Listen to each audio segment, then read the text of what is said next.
Assalamualaikum warahmatullahi wabarakatuh. Bismillah, alhamdulillah, la hawla wa la quwwata illa billah.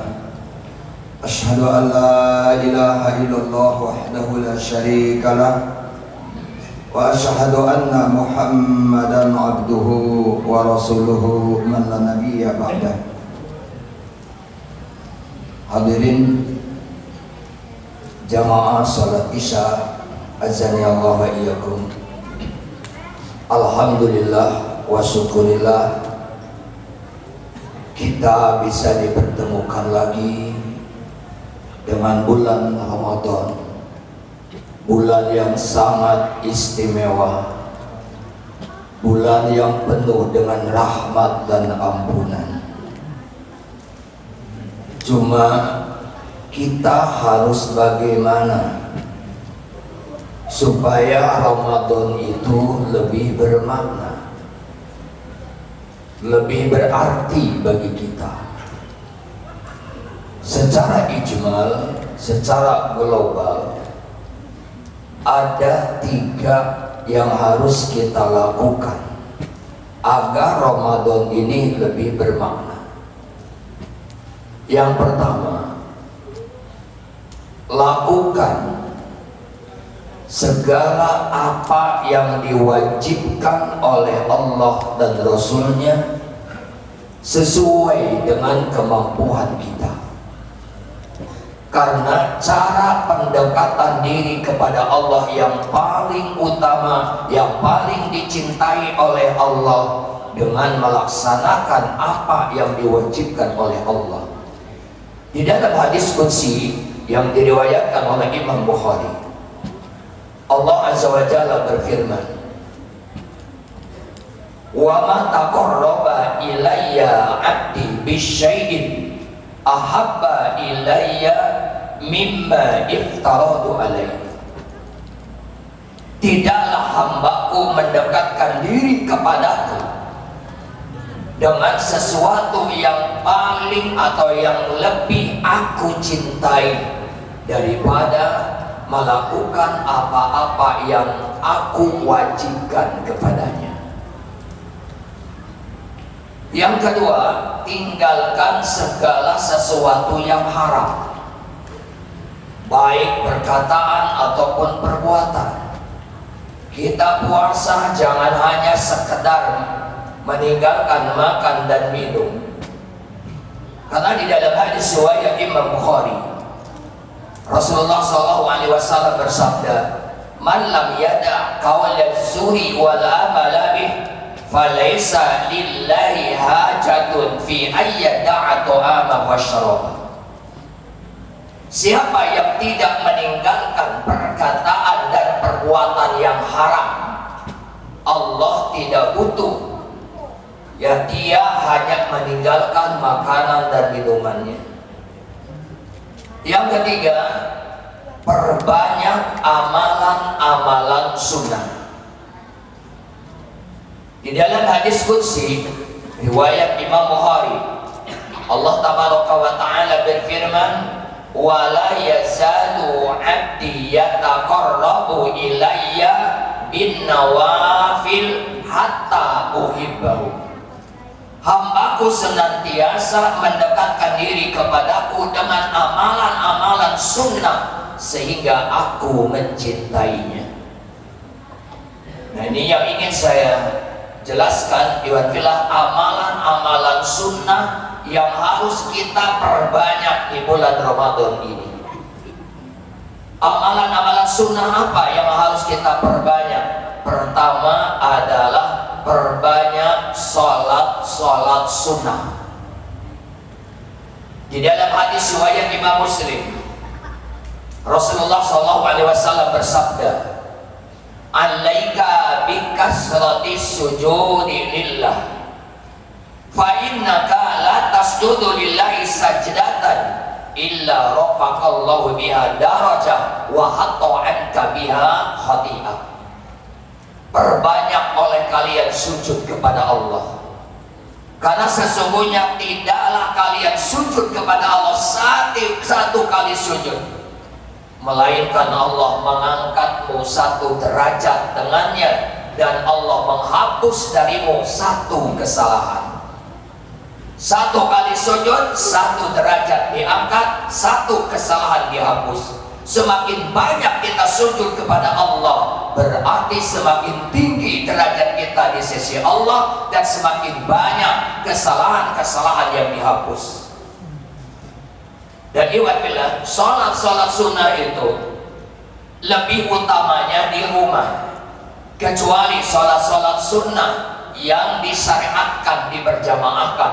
Contohnya seperti sholat taraweh, ya, sholat gerhana, sholat istisqa, itu lebih utamanya di masjid, diberjamaahkan. Begitu juga sholat Idul Fitri dan Idul Adha. Tapi di luar itu lebih utama sholat sunnah itu di rumah. Di dalam hadis riwayat Imam Bukhari dan riwayat Imam Muslim, Rasulullah SAW bersabda, "Sallu ayyuhan nas fi buyutikum, fa inna afdalas sholati sholatul mar'i fi baiti illa al-maktubah." Sholatlah wahai manusia di rumah-rumah kalian, karena sesungguhnya sholat yang paling utama adalah sholat seseorang di rumahnya, kecuali sholat fardu. Masih dalam hadis riwayat Bukhari dan Muslim, Rasulullah SAW bersabda, "Ij'alu min sholatikum fi buyutikum wala tattahiduha kubura." Jadikan sebagian sholat kalian di rumah-rumah kalian, janganlah kalian menjadikan rumah-rumah itu sebagai kuburan. Ibadillah, apa yang dimaksud menjadikan rumah sebagai kuburan? Yaitu kalau kita yang tidak pernah sholat di rumah, artinya tidak pernah kita rumah digunakan untuk sholat-sholat sunnah, berarti kita sudah menjadikan rumah kita sebagai kuburan. Ini adalah yang pertama sunnah, yang pertama perbanyak sholat sunnah. Yang kedua, ibadillah, perbanyak baca Al-Quran. Di dalam hadis riwayat Imam Muslim, Nabi bersabda, "Iqra'ul Quran, fa innahu ya'ti yaumal qiyamah syafi'an li ashabi." Baca oleh kalian Al-Quran, karena Al-Quran bakal datang nanti pada hari kiamat sebagai pemberi syafaat kepada para pembacanya. Dalam hadis riwayat Imam At-Tirmidzi, Rasulullah SAW bersabda, "Man qara'a harfan min kitabillah falahu hasanatun wal hasanatu bi asyri amsalha, la aqulu alif lam mim harfun walakin alifun harfun wa lamun harfun wa mimun harfun." Siapa yang membaca Al-Quran satu huruf, maka dia mendapat satu kebaikan. Satu kebaikan dilipat gandakan 10. Aku tidak mengatakan alif lam mim itu satu huruf, tapi alif satu huruf, lam satu huruf, mim satu huruf. Jadi bila kalau kita baca alif lam mim, itu adalah pahalanya sudah 30. Coba kalau kita satu hari satu juz saja kita membaca Al-Quran, satu juz berapa huruf, kalikan 10, itu pahala yang akan didapatkan oleh orang yang membaca Al-Quran. Ikhwatillah, kalau membaca Al-Quran di rumah ini ada 4 faedahnya. Ya, kalau kita membaca Al-Qurannya di rumah ada 4 faedah yang akan kita dapatkan. Dasarnya apa?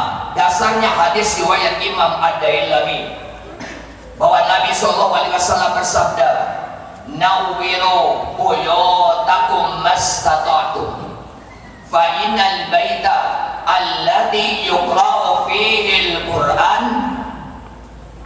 Kata Nabi, ya, pertama adalah terangi, ya, terangi rumah-rumah kalian semampu kalian. Kenapa? Fa innal bait alladzi yuqra'u fihi al-Quran, karena rumah yang di dalamnya dibacakan Al-Quran, pertama, yattasimu ala ahlihi, rumah itu bakal terasa luas bagi penghuninya. Ya, jadi kalau rumah kita dimakmurkan dengan bacaan Al-Quran, walaupun rumah kita kecil, tapi bakal terasa luas rumah itu. Wa yaksuru khairu, yang kedua, rumah itu bakal banyak keberkahannya, bakal banyak kebaikannya. Yang ketiga, wa tahdhuruhul malaikat, rumah itu bakal didatangi oleh malaikat. Jadi malaikat-malaikat Allah bakal datang ke rumah kita. Yang keempatnya apa? Wa tahjuruhu syayatin, rumah itu bakal dijauhi oleh setan-setan. Rumah itu bakal apa? Tidak dekati oleh setan. Sekali lagi, jadi kalau rumah kita dimakmurkan dengan bacaan Al-Quran, jadi satu, rumah bakal terasa luas. Ya, yang kedua, rumah bakal banyak kebaikannya. Yang ketiga, bakal didatangi oleh malaikat. Yang keempat, bakal dijauhi oleh para setan. Bagaimana kalau bacaan Qurannya di masjid? Ini juga ada 4 faedahnya. Kalau kita sekarang masuk ke masjid, baca Quran, kita ada masjid. Apalagi kalau kita tadarus. Dalam hadis riwayat Imam Muslim, Nabi SAW bersabda, wa majtama'a qaumun fi baitin min buyutillah, tidaklah suatu kaum kumpul di salah satu masjid dari masjid-masjid Allah, yatluna kitab Allah wa yatadarasunahu bainahum, mereka membaca Al-Quran, mereka saling mempelajari Al-Quran di antara mereka, illa nazzalat alaihimus sakinah wa ghasiyatuhumur rahmah wa hafathumul malaikah wa dzakarahumullah fiman indah. 4 juga yang akan kita dapatkan. Apa? 1, ketenangan bakal turun. 2, rahmat Allah bakal menyelimuti. Yang ketiga, malaikat bakal mengelilinginya. Yang keempatnya apa? Yang keempat, Allah bakal memujinya di hadapan para malaikat. Jadi ibaratnya perbanyaklah yang kita baca Al-Quran, karena memang ayat Al-Quran pertama diturunkan di bulan Ramadan. Yang ketiga apa di bulan Ramadan ini? Yang ketiga adalah perbanyak istighfar dan bertaubat. Ya, perbanyak istighfar dan bertaubat. Perhatikan di dalam surat Hud ayat yang ketiga, Allah Subhanahu wa taala berfirman, wa anistaghfiru rabbakum tsumma tubu ilaihi, mohon ampunlah kalian kepada Rabb kalian, lalu bertobatlah kalian kepadanya. Di dalam hadis riwayat Imam Muslim, Rasulullah SAW bersabda, ayyuhan nas tubu ilallah wastaghfiruhu fa inni atubu fil yaumi atamarrah. Wahai manusia, bertobatlah kalian kepada Rabb kalian, mohon ampunlah kepadanya, sesungguhnya aku yang bertobat dalam sehari 100 kali. Di dalam hadis riwayat Imam Ahmad, di dalam musnadnya, Rasulullah SAW bersabda, man aktsara minal istighfar ya ja'alallahu lahu min kulli hammin farajan wa min kulli dikin mahrajan wa razaqahu min haitsu la yahtasib. Siapa saja yang banyak beristighfar, maka Allah akan menjadikan untuknya apa? Kalau kita banyak istighfar, yang akan kita dapatkan 1, kata Nabi, min kulli hamin faraja. Istighfar bakal menjadikan sebab apa? Bakal menjadikan sebab kegembiraan dari setiap kesedihan. Kalau tadinya kita mendapatkan kesedihan, kalau kita banyak istighfar, kesedihan bakal dirubah oleh Allah menjadi kegembiraan, menjadi kesenangan. Wa min kulli dhikin mahraja, dan istighfar bakal dijadikan sebagai jalan keluar dari setiap kesulitan. Ya, jadi kalau kita sekarang banyak yang mendapatkan kesulitan, baik kesulitan urusan dunia, baik kesulitan urusan akhirat, solusinya apa? Solusinya adalah perbanyak istighfar. Kata-kata Nabi adalah perbanyak istighfar, yaitu min kulli dikin makhraja. Itu bakal menjadikan solusi dari setiap kesulitan. Yang ketiga apa?